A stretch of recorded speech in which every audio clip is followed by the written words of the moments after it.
చేసుకోగలిగేటువంటి వాక్య ఆహారం ద్వారా మాతో మాట్లాడిన మమ్మల్ని బలపరచండి. నీ రాకడ పర్యాంతరము నీ మార్గంలో నడిచి ప్రభా నీ యొక్క రాజ్యమును ప్రభా పొందుటకు సహాయం దయచేయండి. నిందారహితంగా యథార్థంగా ఈ లోకంలో విన్న వాక్యం బట్టి మేము జీవించే కృపను మాకు దయచేయమని దీవించి ఆశీర్వదించమని యేసునామములో ప్రార్థన అడిగి వేడుకొనుచున్నాం మా ప్రియ పరలోకపు తండ్రి, ఆమేన్. మరి ఒక పర్యాయం మీ అందరికి కూడా ప్రభు పేరిట వందనాలు తెలియజేస్తున్నాను. దేవుని యొక్క పరిశుద్ధ గ్రంథం నుంచి నిర్గమకాండము 14వ అధ్యాయము 11వ వచనం చదువుదాము. అంతట వారు మోషేతో, ఐగుప్తులో సమాధులు లేవని ఈ అరణ్యములో చచ్చుటకు మమ్మను రప్పించితివా? మమ్మను ఐగుప్తులో నుండి బయటకు రప్పించి మమ్మను ఇట్లు చేయునేలా మా జోలికి రావద్దు. ఐగుప్తీయులకు దాసుల మగుదమని ఐగుప్తులో మేము నీతో చెప్పిన మాట ఇదే కదా. మేము ఈ అరణ్యంలో చచ్చుట కంటే ఐగుప్తులకు దాసుల మగుటయే మేలని చెప్పిరి. చాలండి. ప్రియమైన దేవుని బిడ్డలారా, ఇక్కడ ఇశ్రాయేలు ప్రజలు సణుగుతున్నారంట. ఎవరి మీద సణుగుతున్నారు? మోషే మీద సణుగుతున్నారు. ప్రియమైన దేవుని బిడ్డలారా, ఈ లోకంలో క్రైస్తవ జీవితంలో జీవిస్తున్న మనము దేవునికి విరోధంగా ఉన్నది ఏదైనా అంటే సణుగుడు అస్సలు ఇష్టం ఉండదు దేవునికి. సణుగుడు అంటే ఏమిటి చెప్పాలి మీరు అందరూ కూడా. ఇప్పుడు సణుగుడు అంటే ఏంటి? చాలాసార్లు విన్నాం కదా మనము సణుగుడు అనే మాట. అవునండి. మాట్లాడడం వేరే, మామూలుగా మాట్లాడతాం, సాఫ్ట్గా మాట్లాడతాం. ఎవరి మీదైనా గొడవ పడడం వేరే. గొడవ పడితే బేస్ ఎలా ఉంటుంది? చాలా గంభీరంగా ఉంటుంది. కానీ ఇక్కడ చర్చిలో పాస్టర్ గారితో ఎంత వినయంగా మాట్లాడతామో. పాస్టర్ గారండి మాట రాదు పాస్టర్ గారి దగ్గర మాట్లాడేటప్పుడు. అవునండి. నిన్నటి నుంచి మా ఇంటి దగ్గర ఆవిడ 3 రోజుల నుంచి గొడవ పెట్టేస్తుందండి అయ్యగారు. ఇది చాలా సులువుగా చెప్తాం, కానీ ఆ 3 రోజులు అక్కడ లైవ్లో ఆవిడ గొడవ విన్నామనుకోండి, ఒక్క మాదిరిగా ఉంటుంది, బీభత్సంగా ఉంటుంది. అవునండి. గొడవ పెట్టడం వేరే, బేసు ఎక్కువగా వస్తుంది, వాయిస్ పెరుగుతుంది. కానీ సణుగుడు అంటే ఏంటంటే రెండో మనిషికి కూడా వినపడదు. అర్థమైందండి? సణుగుడు అంటే మన పక్కన ఉన్న వారికి కూడా మనం ఏం మాట్లాడుతున్నామో కూడా వినపడదు. మాట్లాడడం వేరే, గొడవ పడడం వేరే, సణుగుడు వేరే. ఇది చాలా డేంజరస్ అయినటువంటి విషయం. దేవునికి ఇది చాలా చాలా చాలా అసహ్యమైనటువంటి కార్యం. ప్రియమైన దేవుని బిడ్డలారా, ఇక్కడ ఇశ్రాయేలు ప్రజలందరూ కూడా మరి మోషే మీద సణుగుతున్నారంట. దేవుడు ఇశ్రాయేలు ప్రజల్ని ఐగుప్తులో నుండి ఎవరు గుర్తించలేని సమయమున దేవుడే స్వయంగా గుర్తించి వారు పడుతున్నటువంటి ప్రతి కష్టమును బట్టి మరి నష్టమును బట్టి దేవుడు వారిని విడిపించాడు. చూడండి, నిర్గమకాండము 1వ అధ్యాయము ఒకసారి చూద్దాము. నిర్గమకాండము 1వ అధ్యాయము 14వ వచనం చదువుదాము. వారు ఇశ్రాయేలు చేత చేయించుకున్న ప్రతి పనియు కఠినముగా ఉండెను. వారు జిగట మంటి పనిలోను ఇటుకల పనిలోను పొలములో చేయు ప్రతి పనులను కఠినమైన సేవ చేయించి వారి ప్రాణములను విసిగించారు. ఎవరి ప్రాణం విసిగిపోయిందంట? ఇశ్రాయేలు ప్రజల ప్రాణం విసిగిపోయింది. కాబట్టి దేవుడు ఐగుప్తు నుంచి విడిపించినప్పుడు వారు ఎంత బుద్ధిగా పడి ఉండాలండి. దేవుడే కదా వారు రక్షించింది. ఈ లోకంలో మనం కష్టములతో నష్టములతో ఎంతో దుఃఖంతో మునిగిపోతున్నాం. అలాంటప్పుడు ప్రభువా నా జీవితాన్ని సరిచే, నా బిడ్డల జీవితాన్ని స్థిరపరచు, లేకపోతే నా యొక్క స్థితిగతులను మార్చు అని మనం అడుగుతాం. దేవుడు నీ ప్రార్థన ఆలకిస్తాడు. ప్రభువా నాకు ఇల్లు లేదంటావు, దేవుడు ఇల్లు ఇస్తాడు. దేవా నా బిడ్డలకు ఉద్యోగం లేదంటాం, ఉద్యోగం ఇస్తాడు. కష్టాల నుండి గట్టెక్కిస్తాడు దేవుడు. అర్థమైందండి? తరువాత మనం సణిగేటువంటి సణుగుడు ఏంటంటే మందిరానికి రావటానికి సమయం సరిపోదు. మనకు సమయం, ఆ ఇల్లు ఇచ్చింది దేవుడు, కానీ దాన్ని ఓడ్చాలి, ముగ్గులు పెట్టాలి, లేకపోతే దానికి అలంకరణ చెయ్యాలి. ఆ ఇంటిని బట్టి ఎవరిని మర్చిపోతాం? దేవుని మర్చిపోతాం. ఈ విషయాలన్నీ కూడా దేవునికి చాలా విరుద్ధమైనటువంటి పని. కానీ కఠినమైన సేవ చేస్తున్నారు ఇక్కడ ఇశ్రాయేలు ప్రజలను ఐగుప్తీయులు. అక్కడి నుంచి వారిని దేవుడు గుర్తించి వారిని విడిపిస్తే ఏమంటున్నారు? ఐగుప్తులో సమాధులు లేవా మేము చనిపోవడానికి? మమ్మల్ని ఇక్కడికి తీసుకొచ్చి నువ్వు చంపనేలా మోషే అని అడుగుతున్నారు. ప్రియమైన దేవుని బిడ్డలారా, మన బిడ్డల జీవితంలో కూడా ఉద్యోగం ఈ ప్రభా అంటాం, కానీ ఉద్యోగం ఇచ్చిన తర్వాత ఒకరోజు సెలవు పెట్టు అని చెప్పే కెపాసిటీ మనకు లేకపోతుంది. అవునండి. నీకు దేవుడే కదా ఉద్యోగం ఇచ్చాడు. అవునా? దేవుడు ఎంత ఆశీర్వదించాడు మనల్ని. కానీ నువ్వు ఒకరోజు సెలవు పెట్టినంత మాత్రం నీకు ఏమైపోదు. దేవుని మందిరానికి రాని మనము చెప్పగలిగేటువంటి బిడ్డలుగా లేకపోతే ఉంటాం. అందరికీ మేలు చేస్తాడు దేవుడు, అందరిని విడిపిస్తాడు. అందరి కష్ట నష్టంలోంచి అందరినీ కూడా సుఖమైనటువంటి జీవితాన్ని కలుగు చేస్తాడు. ఇశ్రాయేలు ప్రజలలో కూడా అటువంటి సుఖ జీవితమును దేవుడు అనుగ్రహిస్తే, అటువంటి కఠినమైన సేవ ఐగుప్తులు చేయిస్తుంటే వారిని ఎవరు గుర్తించాడు? దేవుడే గుర్తించాడు. దేవుడు గుర్తించే వారిని మరి ఇశ్రాయేలు ప్రజలను అందరినీ కూడా దరి చేర్చాలని ఎవరిని ఎన్నుకున్నాడు? మోషేని ఎన్నుకున్నాడు. చూడండి 3వ అధ్యాయము 7వ వచనం చదువుదాము. మరియు యెహోవా ఇట్లనెను, నేను ఐగుప్తులోనున్న నా ప్రజల బాధను నిశ్చయముగా చూచితిని. పనులలో తమ్మును కష్టపెట్టు వారిని బట్టి వారు పెట్టిన మొరను వింటిని. వారి దుఃఖములు నాకు తెలిసే ఉన్నవి. కాబట్టి ఐగుప్తుల చేతిలో నుండి వారిని విడిపించుటకు ఆ దేశములో నుండి విశాలమైన మంచి దేశమునకు, అనగా ఆ కనానీయులు, హిత్తీయులు, మోయరీయులు, పెరిజ్జీయులు, హివ్వీయులు, మోబసీయులు నివాస స్థలమైన పాలు తేనెలు ప్రవహించు దేశమునకు వారిని నడిపించుటకు దిగి వచ్చి ఉన్నాను. ఎవరు వచ్చి ఉన్నారంటండి? దేవుడే దిగి వచ్చి ఉన్నాడంటండి ఇశ్రాయేలు ప్రజల బాధను చూసి. అవునండి, దేవుడిని గుర్తించాలి కదా వారు. దేవా, ఎంత కష్టంలోంచి నష్టంలోంచి మమ్మల్ని నువ్వు రప్పించవునైనా, నువ్వు తీసుకొచ్చి ఉన్నావు కాబట్టి నీకు మేము విశ్వాసంగా జీవిస్తామనేటువంటి మరి విశ్వాసము కానీ, ఒక బాధ్యత కానీ, ఒక పట్టుదల కానీ ఇశ్రాయేలు ప్రజల్లో లేకపోయిందండి. వారు నిలబడితే వారి కోసం కాదు వారు నడిచేది. ఎవరి కోసం? మా తరతరములు, మా మనవులు, మా బిడ్డలందరూ కూడా కానాను దేశంలో సురక్షితంగా ఉంటారు అన్నటువంటి ఒక నిలకడమైన జీవితము వారిలో లేకపోయిందండి. తింటున్నారు, తాగుతున్నారు, దేవుని దూషిస్తున్నారు, మోషేని దూషిస్తున్న ఇష్టాసరమైనటువంటి ప్రవక్తన వారు ప్రవహిస్తున్నారు. ఏమంటున్నారు? మా జోలికి నువ్వు రావద్దు అంటే ఏమంటున్నారు? మమ్మల్ని విడిచిపెట్టే మోషే, దేవుడు మమ్మల్ని కనికరించాడు, అది మాకు వద్దు. కానీ మాకేమైంది? మరి ఎర్ర సముద్రము ఎదురుగా ఉంది. ఏంటంటే వారు భయాందోళన. దేవుడు మనకు ఉండగా మన జీవితంలో ఎటువంటి కష్టం నష్టములు ఉండవండి. ఎందుకంటే పుట్టించింది ఆయన, సృష్టించింది ఆయన. నువ్వు కష్టాల్లో మునిగిపోతే, లేకపోతే నువ్వు వ్యాధిని పడిపోతే, లేకపోతే నువ్వు మరణ పడక మీదకి వెళ్ళిపోతే ఆయన విడిచిపెట్టే దేవుడా? ఎంత మాత్రమో విడిచిపెట్టలు. మనిషి జీవితంలో సహనం ఉండాలి, ఓర్పు ఉండాలి. ఓర్పు లేనివాడు దేవునికి ఇష్టడు కాదు. యోబు ఎంత సహనం అండి, ఎంత ఓర్పు అండి. ప్రతి దానికి ఒక సమయం ఉంది. దేనికైనా సరే ఈ భూమి కింద ఉన్న ప్రతిదానికి ఆశీర్వదించబడడానికి ఒక సమయం ఉంటుంది. మనం సంతోషంగా ఉల్లాసించడానికి ఒక సమయం ఉంటుంది. దేనినైనా సరే ప్రభు చేస్తాడు. ఏ ఒక్కరిని కూడా విడిచిపెట్టేవారుగా ఉండరు. కానీ ఈ యొక్క ఇశ్రాయేలు ప్రజలలో ఏం లేకపోయిందంటండి? సహనం లేకపోయింది. వారు అంటున్నారు, మేము అక్కడే చచ్చిపోదాము కదా, ఐగుప్తులలో సమాధులు లేవని మమ్మల్ని ఇక్కడ తీసుకొని వచ్చావా, కాబట్టి మమ్మల్ని విడిచిపెట్టే, మా జోలికి రావద్దు అన్నప్పుడు మరి మోషే ప్రార్థన చేస్తాడు. కాబట్టి ప్రియమైన దేవుని బిడ్డలారా, ఈ సణుగుడు అనేది చాలా విపరీతమైనటువంటి డేంజరస్ అయినటువంటి పదము. కాబట్టి మరి దేవుని యొక్క జీవగ్రంథంలో ఇశ్రాయేలు ప్రజలు ఎంత సణిగి వారి జీవితంలో పాడు చేసుకున్నారో. కాబట్టి సణుగుడు ఉన్నట్టు వారిని దేవుడు ఆశీర్వదించడు కాదు కదా. మరి వారు బ్రతకడానికి కూడా మరి అర్హత లేదని జీవగ్రంథంలో కొంతమందిని చూపించున్నాడు. వారిని మనం జ్ఞాపకం చేసుకుందాము. దేవుని యొక్క పరిశుద్ధ గ్రంథం నుంచి చూడండి, సంఖ్యాకాండము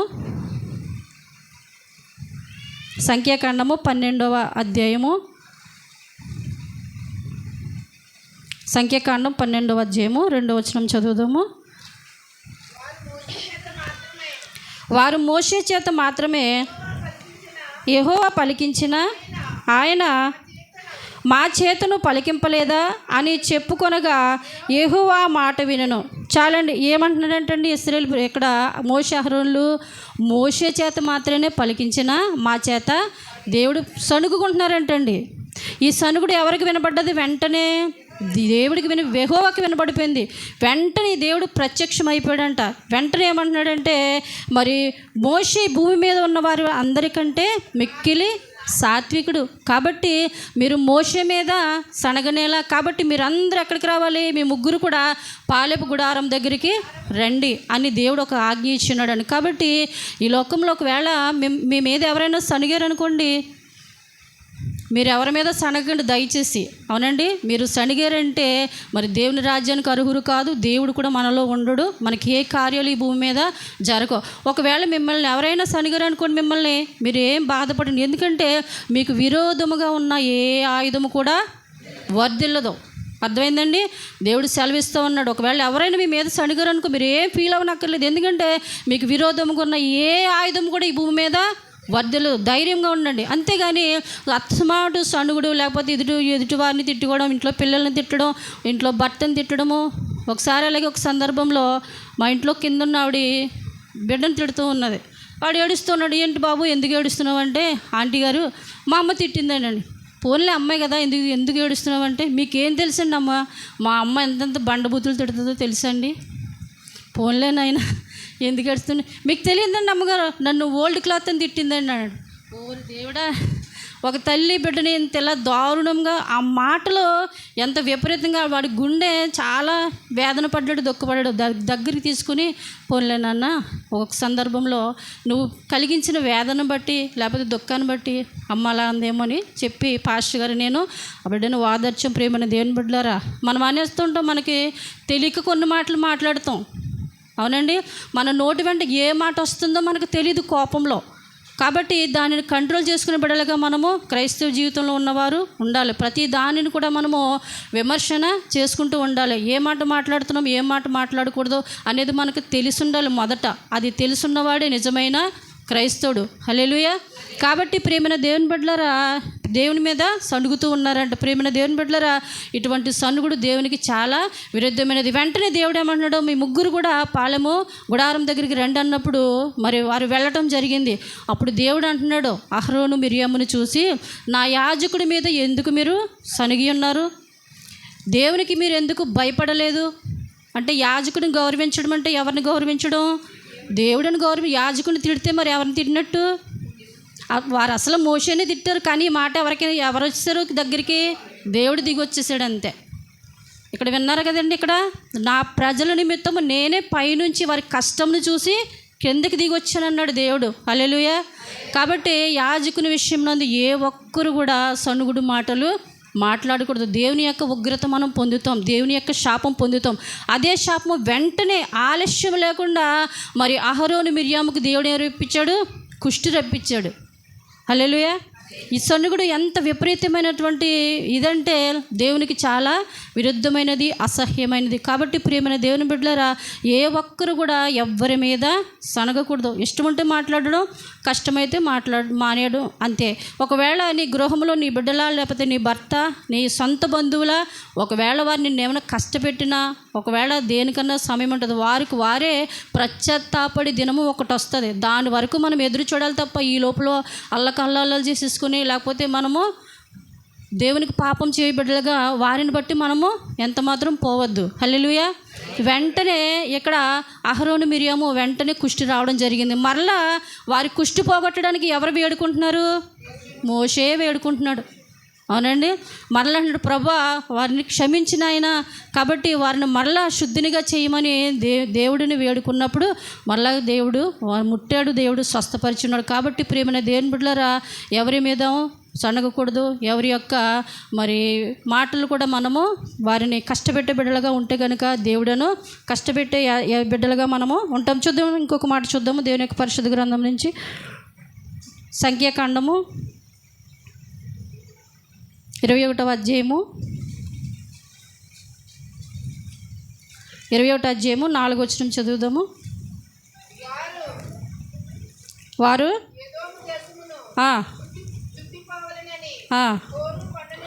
వారు ఏదోము దేశమునకు చుట్టూ పోవాలనని హోరు కొండ నుండి ఎర్ర సముద్రము మార్గమున సాగినప్పుడు మార్గ ఆయాసము చేత జనులు ప్రాణము సమసిల్లెను. కాగా ప్రజలు దేవునికిని మోషేకును విరోధముగా మాట్లాడి, ఈ అరణ్యంలో చచ్చుటకు ఐగుప్తులో నుండి మీరు మమ్మను ఎందుకు రప్పించితిరి? ఇక్కడ ఆహారము లేదు, నీళ్లు లేవు, చవిసారము లేని ఈ అన్నము మాకు అసహ్యమాయననిరి. చాలండి. ఏమంట? మొట్టమొదట మోషే మీద సణిగారండి. తర్వాత మళ్ళీ ఎవరి మీద సణుగుతున్నారు? దేవునికిని మోషేకిని విరోధంగా మాట్లాడుతున్నారంట. ఏమాత్రము కూడా కొంచెమైనను భయము వీరిలో కనబడలేదండి అస్సలు. ఏమంటున్నారంట ఇక్కడ? ఈ చవిసారమైన ఆహారము మాకు అసహ్యమాయను. నిజంగా పరలోకపు మన్నా కురిపిస్తున్నాడు దేవుడు. ఎవ్వరికి లేని భాగ్యము. పరలోకపు మన్నా ఎంత శక్తి, ఎంత బలము, ఎంత అదృష్టమండి వాళ్ళకి నిజంగా. అవునండి, వారు నిజంగా వారి బట్టలు చిరిగిపోలేదంట, వారి చెప్పులు కూడా అరిగిపోలేదు 40 సంవత్సరములు. అవునండి, ఇప్పుడు మనం ఒక అరగంట వేసుకున్న దుస్తులు మరలా వేసుకోవడానికి మనకు ఎంతో ఇష్టం ఉండదు. అవునండి, కానీ వారికి చెమటైనా పట్టకుండా దేవుడు మరి బట్టలు చిరగకుండా చెప్పులు అరగకుండా 40 సంవత్సరములు మరి ఆ యాత్ర చేసి ఉన్నారంటే కారణం ఏంటో తెలుసా? వారు తింటున్నది ఏంటి? పరలోకపు మన్నా. కాబట్టే వారి జీవితంలో ఎటువంటి కష్ట నష్టములు, ఎటువంటి నష్టము ఏది లేకపోయింది. వారు గుర్తించలేకపోయారు. ఆ మన్నాలో గొప్ప శక్తి ఉంది, దేవుని యొక్క బలం ఉంది, దేవుని యొక్క మరి యొక్క విచిత్రమైనటువంటి ఎవరు చేయలేనటువంటి సహాయము దేవుడు చేస్తున్నాడు. మరి అక్కడ ఐగుప్తులు మేము ఎంతో కష్టపడ్డాము, కానీ ఇక్కడ దేవుడు చక్కగా నడిపిస్తున్నాడు, చక్కగా ఆహారం పెడుతున్నాడు అన్నటువంటి ఒక విధానమును వారు కనుగొనలేకపోయారంటండి. పరలోకపు మన్నా తింటూ వారికి ఎంతో బాధ వచ్చేస్తుందంట. ఆహారం లేదు, నీళ్లు లేవు, మాకు ఏవి మార్గాయాసం చేత అంటే నడవడం ద్వారా నడిచే దారిలో వారికి ఏమొచ్చిందంటండి? ఆవేశం వచ్చిందంట. నడవలేక వారు కూర్చుని ఏడుస్తున్నారంట. ఏంటి? మాకు ఈ యొక్క అన్నం మేము తినలేకపోతున్నాం. నిజంగా ఈ దినాన్ని అన్నం లేక ఎంతమంది విజయవాడలో ఎవరికైనా అన్నం ఉందండి? వరద కొట్టుకుపోయింది. ఎవరైనా భోజనం పెడితే కడుపు నిండా తినాలని పట్టుడు ఆశతో ఎదురు చూస్తున్నారు. అవునండి, వారికి అన్నం లేదు, త్రాగటానికి నీళ్ళు లేవు, వేసుకోవడానికి దుస్తులు లేవు, ఏమీ లేవు. ఎంత బాధపడుతున్నారండి నిజంగా. కానీ దేవుడు పరలోకం నుంచి మన్నా కురిపిస్తున్నాడంట, బండలో నుంచి నీళ్లు ఇస్తున్నాడంట. ఏది కావాలితే ఆ ఇస్తుంటే ఈ చవిసారం లేని అన్నము మాకు అసహ్యమై వారి డిమాండ్ చూడండి. నిజంగా మన జీవితంలో కూడా దేవుడు అన్నీ ఇస్తాడు, అడిగినవన్నీ ఇస్తాడు. కానీ ఇచ్చిన తర్వాత దేవుడును మరి కష్టపెట్టే బిడ్డలుగా మనం ఉంటున్నామే తప్ప, దేవా నువ్వు మాకు అన్నీ ఇచ్చి ఉన్నావు, అన్నీ కూడా మాకు కలుగు చేసి ఉన్నావు, దేవా నీ వందనాలని మనం కృతజ్ఞత చెల్లించడానికి మందిరానికి రాలేకపోతున్నాం. అన్ని పనులు ఆదివారమే. ప్రియమైన దేవుని బిడ్డలారా, ఆదివారం ఏ పనులు కూడా క్రైస్తవుడు పెట్టుకోకూడదండి. అవునండి, పాత నిబంధన కాలంలో మరి విశ్రాంతి దినమును ఆచరించకుండా మరి కట్టెలు ఏరుకోవడానికి వెళ్ళారంటండి జనులు, ఇశ్రాయేలు ప్రజలు.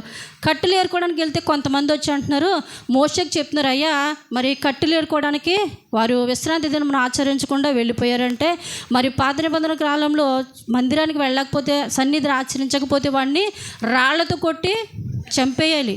వారు బ్రతకడానికి లేదు. ఇంకా ఇప్పుడు కానుందనుకోండి ఈ భూమి మీద ఏ క్రైస్తవులు కూడా ఉండరు. అవునండి, మనలో మనమాట కదా, నిజం ఒప్పుకోవాలి దేవుని యొక్క మందిరంలో. అవునండి, ఆ కాలంలో అయితే రాళ్లతో కొట్టి వెంటనే చంపేసి నిజంగా బ్రతకడానికి వారికి అర్హత లేదు. కానీ ఏ పని ఏ దినము చేసుకోవాలో అది కనుగొన్నవాడే క్రైస్తవుడు. హల్లెలూయా. మనము మిగతా పనులన్నీ సోమవారం నుంచి శనివారం వరకు బోల్డ్ చక్క పెట్టుకోవచ్చు, వారం రోజులు టైం ఉంది. అవునండి, కానీ విశ్రాంతి దినములు సోమవారం చేసుకోవాల్సింది విశ్రాంతి దినం ట్రాన్స్ఫర్ చేస్తాం, లేదా మంగళవారం ఏదైనా పని ఉందానికి ఎక్కడికైనా వెళ్తాం, విశ్రాంతి దినమునే ట్రాన్స్ఫర్ చేస్తాం. ఏదైనా సరే విశ్రాంతి దినమునకి ఆపుతారు క్రైస్తవులు. అది ఆపకూడదని ఏ రోజు పని ఆ రోజు చక్కబెట్టుకున్నవాడే నిజమైన క్రైస్తవుడు. అన్ని విషయములకు అన్ని పనులు మనం చక్కబెట్టుకుని దేవుని పనికి విశ్రాంతి దినమున దేవునికి ఇవ్వాలి నిజంగా. కానీ ఇశ్రాయేలు ప్రజలు ఏం చేశారంటండి? ఆదివారం రోజునే కట్టెలు ఏరుకుంటాం. దేనికైనా ఒక సమయం ఉందండి. ఆ సమయానికి ఆ పని మనం టక్ మనం చేసేసుకోవాలి, చురుకుగా చేసేసుకోవాలి. విశ్రాంతి దినముకి ఏ పని ఉంచుకోకూడదండి. విశ్రాంతి దినము ఎన్ని గొడవలు ఎలాగున్నా దేవుని మందిరానికి నేను వెళ్ళాలి అన్న ఒక మన హృదయంలో ఆలోచన ఉంటే, ఖచ్చితంగా ఆశ ఉంటే దేవుని మందిరంలో మనం నిలబడగలుగుతాం. ఒకవేళ మనకు ఆశ లేదనుకోండి, అన్ని పనులు విశ్రాంతి దినం పాస్టర్ గారు అడుగుతారు, అమ్మ రాలేదే అని అడిగితే, అయ్యా విశ్రాంతి దినము కదండి, ఈ పని ఉందండి, లేకపోతే ఏదో ఒకటి చెప్తూ ఉంటాం. కానీ చెప్పేది యాజకుడికి కాదు, కానీ దేవునికి నువ్వు చెప్తున్నావని నువ్వు గుర్తించినప్పుడు మరి ఖచ్చితంగా నీ జీవితాన్ని నువ్వు సరి చేసుకుంటావు. కాబట్టి ఏదో షాకుబాగులు చెప్పేసానులే, అమ్మయ్య తప్పించుకున్నానులే అన్నట్టుగా మనం ఉంటే కనుక మరి దేవునికి విరోధంగా మనం ఉన్నట్లే. కాబట్టి ప్రియమైన దేవుని బిడ్డలారా, ఇక్కడ ప్రజలకి ఆ ఆహారము ఏమైందంటండి? అసహ్యము అయిందంటండి. ఇంకా క్రిందికి చదవండి. అందుకు యెహోవా తాపకరములైన సర్పములను పంపెను, అవి ప్రజలను కరువుగా ఇశ్రాయేలులో అనేకులు చనిపోయిరి. కాబట్టి ప్రజలు మోషే యొద్దకు వచ్చి, మేము యెహోవాకును నీకును విరోధముగా మాట్లాడి పాపము చేసితిమి. యెహోవా మా మధ్య నుండి ఈ సర్పములను తొలగించినట్లు ఆయనను వేడుకొనమనిరి. మరలా ఎవరిని వేడుకుంటున్నా? తిట్టింది ఎవరిని? మోషేను కదా. దేవుని తిట్టారు కదా. ఈ అజ్ఞానం ఎందుకండి వీళ్ళకి? మళ్ళా దేవుడికి వెంటనే వీరు సనిగిన సనుగుడికి దేవుడికి కోపం వచ్చి, ఉగ్రత వచ్చి వెంటనే తాపకరమైనటువంటి సర్పములను రప్పించాడంటండి. రప్పించి ఎవరెవరైతే మోషేను దేవుడును సనుగారో వారందరినీ కూడా కరవడం మొదలుపెట్టినాయి అంటండి. కరవడం మొదలు పెడితే మళ్ళీ ఇశ్రాయేల్ ప్రజలందరూ కూడా మళ్ళీ మోషే పాదాల దగ్గరికి వచ్చి అంటున్నారంట, మేము నీకుని దేవునికి విరోధంగా పాపం చేస్తున్నాం, కాబట్టి మా కొరకు ఆయనను నువ్వు వేడుకోమన్నప్పుడు మరలా మోషేకి తప్పలేదండి.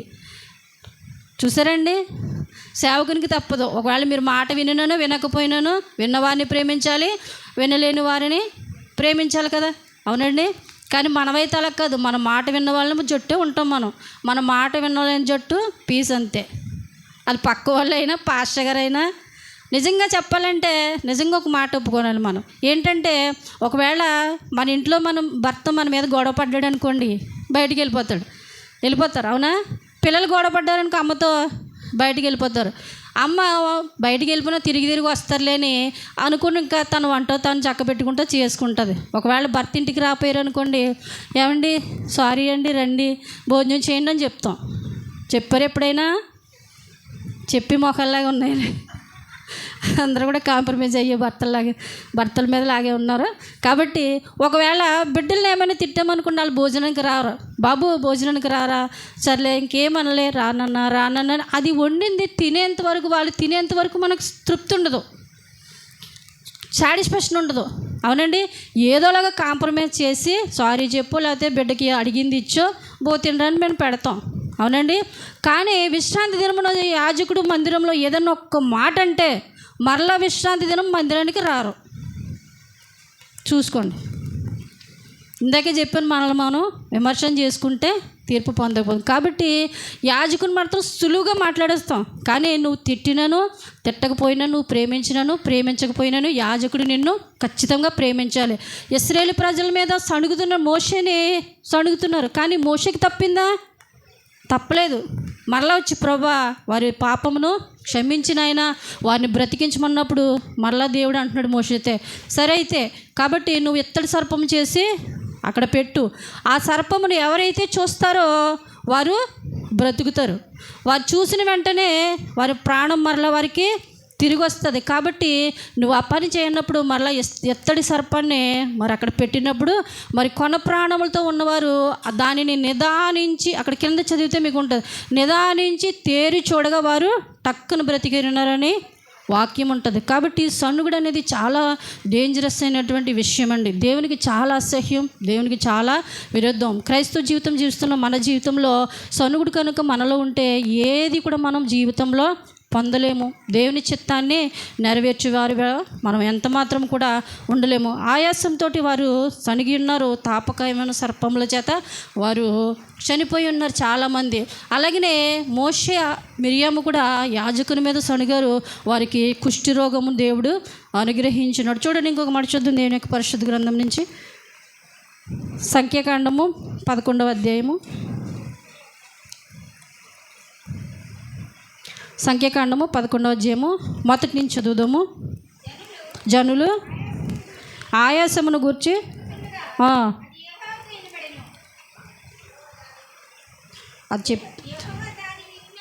అది కాదు సంఖ్యాకాండము 11వ అధ్యాయము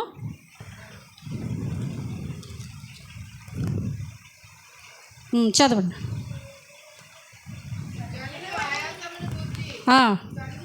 సణుగుచుండగా దానిని వినినప్పుడు ఆయన కోపము రగులుకొనెను. యెహోవా అగ్ని వారిలో రగులుకొని ఆ పాళెంలో ఒక కొనను దహింపసాగాను.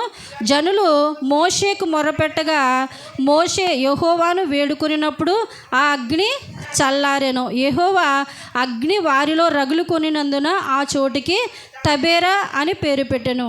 ఏంటంటే జనులందరూ కూడా వారు సణుగుతూ ఉన్నారంట, ఆయాసంను గురించి సణుగుతున్నారు. ఏంటంటే ఇక్కడ మరి ప్రజలందరూ కూడా మేము కీరదోసకాయలు, ఆ ఉల్లిగడ్డలు మీ కిందకి చదివితే ఉంటుంది, ఈ ఉల్లిపాయలు ఇవన్నీ కూడా కూరాకులు కూడా మాకు అన్నీ జ్ఞాపకం వస్తూ ఉన్నవి. కాబట్టి మాకు ఏం కావాలి, మాంసం కావాలని ఒక కోరిక కోరానంటండి. ఈ కాయగూరలు మేము తినలేకపోతున్నాం, మన్నా మాకు అసహ్యమైపోతుంది, మేము తినలేకపోతున్నాం. కాబట్టి మాకు ఏం కావాలి, మాకు మాంసము కావాలి అని దేవుడి మీద సనగసాగారంటండి. వెంటనే దేవుని యొక్క ఉగ్రత వెంటనే ఆ యొక్క స్థలమునకు వచ్చి ఎంతమంది అయితే సణిగి ఉన్నారో వారందరి మీద మరి ఈ కొన మొదలుకొని ఆ కొనంత చుట్టూ అగ్ని స్తంభము ఏమైందంటండి, చుట్టూ నుంచి రగులుకొని వారిలో చాలామంది చనిపోయారండి. హల్లెలూయా. ఎందుకు వీరిలో ఎంత మనుషుడు ఏంటంటే ఏది అంటారు సామెత, రేవు దాటిన తర్వాత తెప్ప తగలబెట్టి దేవుడు ఇస్తున్నాడు, తింటున్నారు, మరలా మొదలుకి వచ్చేస్తున్నారు. దేవుడు వింటున్నాడు, ఇస్తున్నాడు, ఏం అడిగితే అది ఇస్తున్నాడు, మరలా మొదటికి అవసరాల కొరకు వారు జంప్ అయిపోతూ ఉన్నారు తప్ప ఒక నీతి, ఒక నిజాయితీ, ఒక పరిశుద్ధత, ఒక యథార్థత, ఒక మంచి మనసు, మారు మనసు ఏమి కూడా ఇశ్రాయేలు ప్రజలలో లేవండి. ప్రేమైన దేవుని బిడ్డలారా, ఈ దినాన కూడా చాలామంది క్రైస్తవులు ఇదే రీతిగా ఉన్నారు. దేవుడు చేస్తున్నాడు కార్యాలు. మళ్ళీ మనము చెప్తూ ఉంటాం, దేవుడు ఎవరికైనా చెప్పినప్పుడు, యాజకులకి చెప్పినప్పుడు మనం ఒక మాట చెప్తాం, ఏంటంటే దేవుడు మా జీవితంలో ఎన్నో అద్భుతాలు చేశాడండి, ఎన్నో మేలులు చేశాడండి, దేవుడు లేకపోతే మేము లేమని అంటాం. కరెక్టే. కానీ దేవుని యొక్క ఎన్నో మేలులు చేసిన దేవుడికి ఒక్క మేలును బట్టి మైకు పట్టుకుని ఇక్కడ సాక్షిగా ఎవరైనా చెప్తారండి? ఎవ్వరు చెప్పరు. భయం. మరి ఎందుకో భయం. చూసారండి, ఇశ్రాయేలు ప్రజల్లాగే మనము ఉన్నాం. అర్థమే లేదు ఇంకా దేవుడు చేసిన కార్యములు. దేవుడు చెప్తున్నాడు, ఏ ఒక్కరు కూడా దేవుడు చేసిన మేలులు మంచము కింద అయినా కానీ దీపస్తంభం ఎక్కడ పెట్టాలి, దీపపు స్తంభం మీదే పెడితే జనులకు అనేకులకు వెలిగిస్తుంది. మీరు కొంచెం కింద మంచం కింద పెడితే ఇంకెవరికి వెలుగునిస్తుంది? అది దేవుని యొక్క మత్తయి సువార్తలో ఉంది. కాబట్టి ఎన్నో మేలులు చేసిన దేవుడు ఎన్నో నువ్వు చెప్పక్కర్లేదు, కనీసం ఒక్కటైనా చెప్పినప్పుడు గంభీరంగా నువ్వు జనులకు ఎలుగెత్తి చెప్పినప్పుడు ఆ సాక్ష్యాన్ని బట్టి అనేకులు మారుతారు.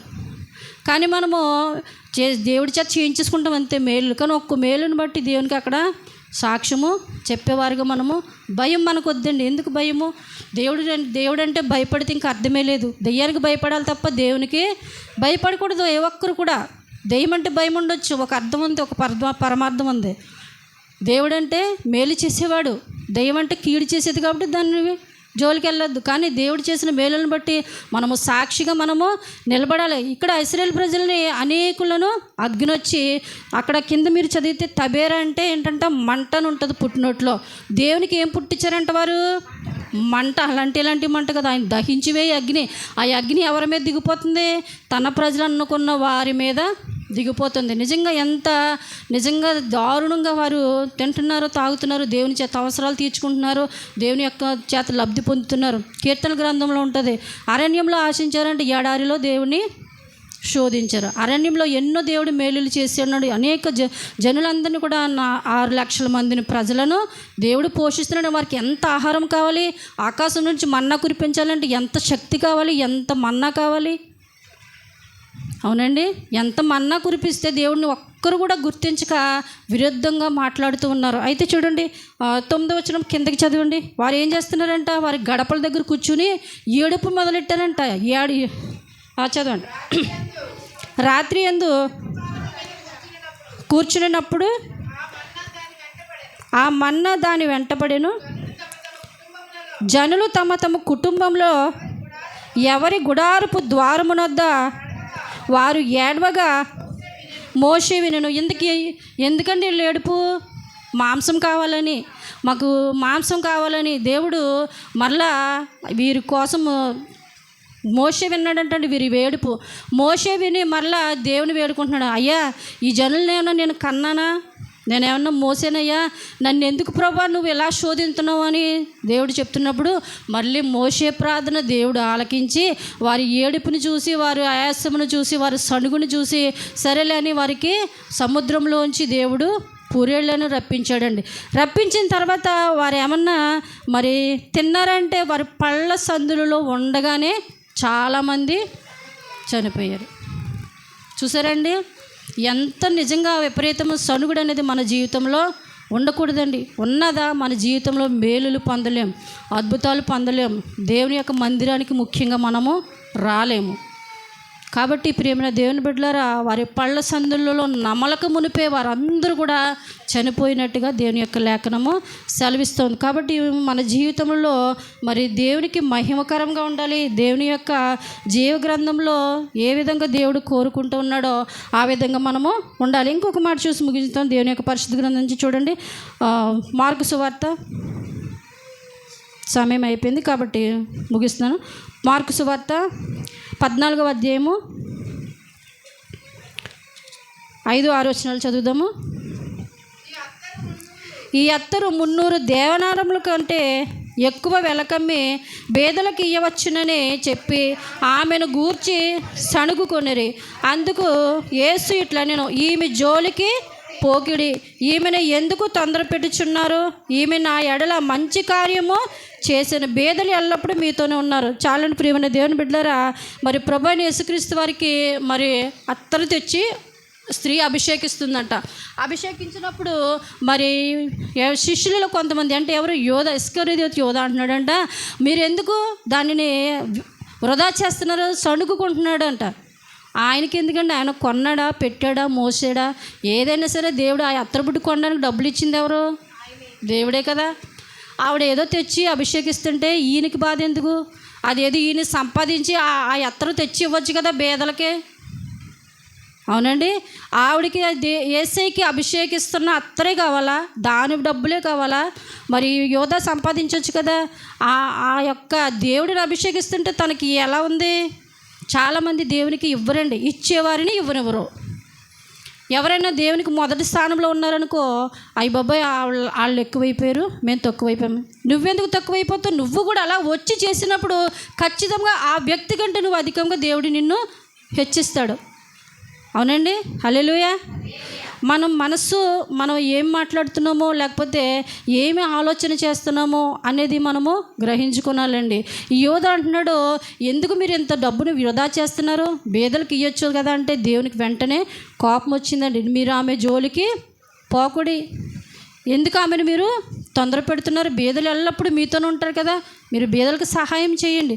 ప్రియమైన దేవుని బిడ్డలారా, ఎక్కడైతే మరి భూస్థాపన నిమిత్తము ఎక్కడ జరుగుతుందో ఈ యొక్క పేరు, ఆమె పేరు అక్కడ ప్రకటించబడుతుందని దేవుని యొక్క లేఖనం సెలవిస్తుంది. ప్రియమైన దేవుని బిడ్డలారా, కాబట్టి మన విషయంలో దేవునికి ఖచ్చితంగా సణుగు కొనక మరి ఇవ్వాలంటండి. కానీ ఈ యొక్క ఇస్కరియోతు యోధ ఏ విధంగా ఇచ్చేవారి మీద సణుగుతున్నాడంటండి. ఇది చాలా దారుణం నిజంగా.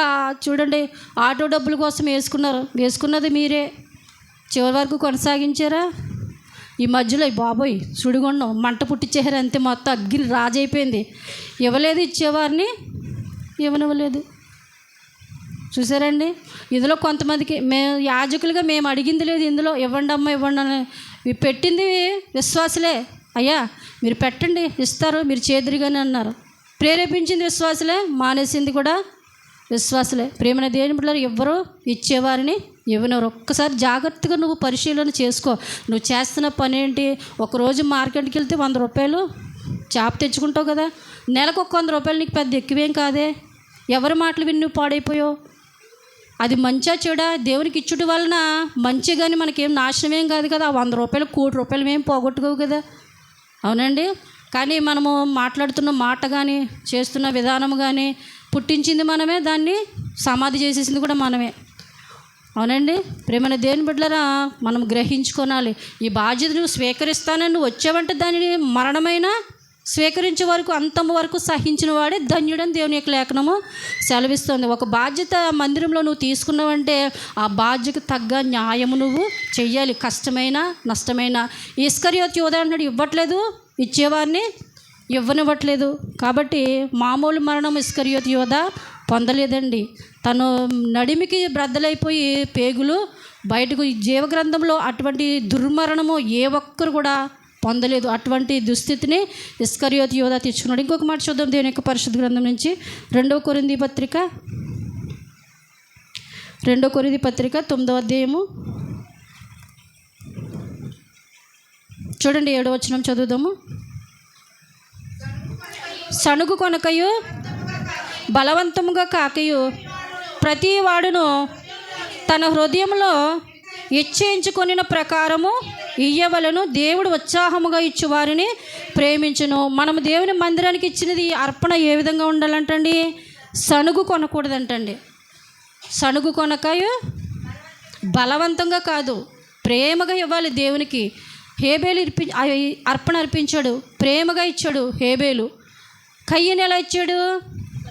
సణుగు కొనక ఉత్సాహంగా ఇవ్వలేదు. కయ్యను తన ఇష్టపూర్వకంగా ఇవ్వలేదు. ప్రేమైన దేవుని బిడ్డలారా, ఉత్సాహంగా ఇచ్చేవాడిని దేవుడు దీవిస్తాడంట. మనం ఇచ్చే అర్పణ ఏ విధంగా ఉండాలి? సణుగు కొనకూడదంటండి, బలవంతంగా కాకూడదంట. ఇంకా మీరు పైన చదివితే చూడండి 5వ వచనం చదువుతున్నాను. కావున లోగడ ఇచ్చేదమని మీరు చెప్పిన ధర్మము పిసినితనముగా ఇయ్యక ధారాళముగా ఇయ్యవలెనని చెప్పి సహోదరులు మీ యొద్దకు ముందుగా వచ్చి దానిని జమ చేయుటకై వారిని హెచ్చరించుట అవసరమని తలంచితిని. దేనికి తలంచాడంటండి? మీరు అర్పించే అర్పణలు, సమర్పణలు అవన్నీ కూడా ఏ విధంగా ఉండాలి? క్రమబద్ధీకరణముగా, పిసిరితనముగా ఉండకూడదు. మీరు మనసులో ఎంత నిశ్చయించుకున్నారో దాని ప్రకారము ఇవ్వాలంట. మనదంతా సగం మొక్కుబళ్ళే, సగం ఒక దిక్కున సగం ఒక దిక్కున అన్నీ తెలుసు మనకి. నువ్వు ఏ యాజకుడిదైతే రక్షణ పొంది ఉన్నావో ఆ యాజకుడిని తృప్తిపరచాలి, ఆయనను పోషించవలసిన బాధ్యత మనకే కదా ఉంది. అవునండి. యాజకుని ఎవరు పోషించాలి? విశ్వాసులే పోషించాలి. వారి కరెంటు బిల్లు అయినా లేకపోతే భోజన పదార్థాలకైనా ఏదైనా సరే ఒక బాధ్యత అనేది నువ్వు స్వీకరించాలి. కాక నాకెందుకులే, ఎవరు అలాగో వెళ్ళిపోతే నాకెందుకే, పాస్టర్ గారిని దేవుడే పోషించుకుంటాడని అందరూ అలాగనుకుంటే ఎలాగో వస్తుందండి?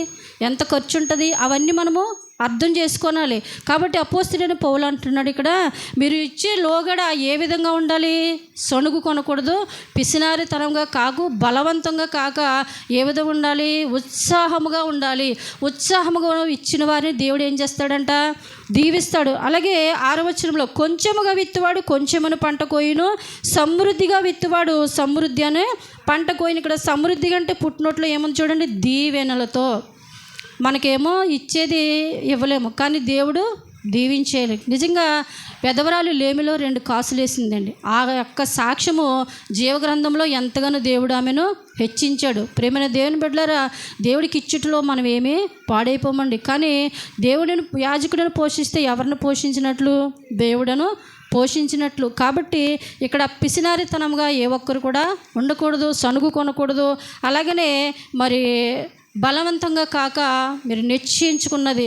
మనకు తెలుసు మందిరంలో దశమభాగం ఇవ్వాలని, మందిరంలో కానుకలు, అర్పణలు ప్రతి ఒక్కటి కూడా ఉజ్జీవ సభలకి వేరే ఇవ్వాలి, ఉపవాస సభలకు ఇవ్వాలి, లేకపోతే దశమభాగాలు ఇవ్వాలి. ఇవన్నిటికి మనకి ఒకటే బ్యాచ్. ఏది కూడా మనము బాధ్యత తీసుకోం. ప్రేమైన దేవుని బిడ్డలారా, మనం ఇవ్వగలిగే సంఘంగా ఉన్నప్పుడు అపోస్తలుడైన పౌలు చెప్తున్నాడు, మీరందరూ కూడా నిశ్చయించుకోండి, ఒక తీర్మానం చేసుకోండి. సంఘానికి చెప్తున్నాడు, కొరింథీ సంఘానికి, మీరు ఇచ్చేది ఎలా ఉండాలి? బలవంతంగా కాదు సుమా, సణుగు కొనకూడదు సుమా. నువ్వు సణిగావంటే దేవుని యొక్క రాజ్యంలో నీ యొక్క కానుక ఎంత మాత్రము చెల్లదు. దేవునికి నువ్వు ఎంత మాత్రము ఇష్టము కాదు. సగం చేయొద్దు. మీరు పరిపూర్ణంగా మీ మనసులో ఎంత అనుకున్నారో దానిని మీరు ధారాళంగా తెచ్చినప్పుడు ఖచ్చితంగా ఉత్సాహంగా ఇచ్చేవారిని దేవుడు దీవిస్తాడు. కాబట్టి సణుగుడు అనేది మన జీవితంలో అది కానుక ఇచ్చుటలో కూడా సనకూడదని దేవుని యొక్క లేఖనము సెలవిస్తుంది. యోధా సణిగాడు కాబట్టి నాశనానికి పాత్రుడిగా మిగిలి ఉన్నాడు. కాబట్టి కొంచెం విత్తువాడు కొంచెం దీవెనలు వస్తాయంటే సమృద్ధిగా విత్తువానికి సమృద్ధి అయిన దీవెనలు దేవుడు ఇస్తాడని సెలవిస్తూ ఉన్నాడు. కాబట్టి ప్రియమైన బిడ్డలారా, మనం ఏ విషయంలో కూడా త్రోవ తప్పిపోయే బిడ్డల బిడ్డలుగా ఎంత మాత్రముకు ఉండకూడదు. అన్ని విషయంలో దేవుని చేత ఘనత పొందిన బిడ్డలుగా, దేవుని చేత హెచ్చించబడిన బిడ్డలుగా మనం అందరం కూడా ఉండాలి. పరిశుద్ధ సంఘంగా మనం అందరం కూడా ఉండాలి. ఏ ఒక్కరి మీద మనము మరి సనగడం విషయంలో ఏ ఒక్కరిని సనగొద్దు. దేవుడే చూసుకుంటాడు ప్రతి ఒక్కరిని. కాబట్టి అట్టి దీవుల ఆశీర్వాదాలు మన జీవితం కూడా పొందుదామని చిన్న ప్రార్థన చేసుకుని మరి దైవజనులకు సమయం అప్పగిస్తాం. పరిశుద్ధుడా వందనాలు, స్తోత్రములు తండ్రి ప్రభా. ఇదిగో వాక్యం బట్టి అయ్యా మీరు మాతో మాట్లాడి ఉన్నారా, మేము నమ్ముచున్నాము, విశ్వాసంతో ప్రార్థన చేస్తున్నాం తండ్రి. మమ్మల్ని అందరినీ హెచ్చించు దేవుడు నీవే తండ్రి ప్రభా. ఇదిగో సొనుగు కొనక ప్రభా, మేము ఎవరి పట్లనైనా తండ్రి ప్రభా ఇదిగో నీ చిత్తాన్ని ప్రభా తండ్రి ప్రభా ఇదిగో నెరవేర్చబిడలుగానే మేము ఉండాలి తండ్రి ప్రభా. ఏ ఒక్కరూ నీ శాపానికి గురికి వచ్చి బిడ్డలుగా ప్రభా లేకున్నట్లు మీరే మాకు సహాయం దయచేయండి. వచ్చిన ప్రతి ఒక్క బిడ్డను పేరు పేరున దీవించండి, ఆశీర్వదించి నీ కృపలో భద్రపరచుకోమని తండ్రి కుమార పరిశుద్ధాత్మనామంలో ప్రార్థన అడిగి వేడుకొనిచున్నాము ఆ ప్రేపరలోకి తండ్రి. ఆమేన్.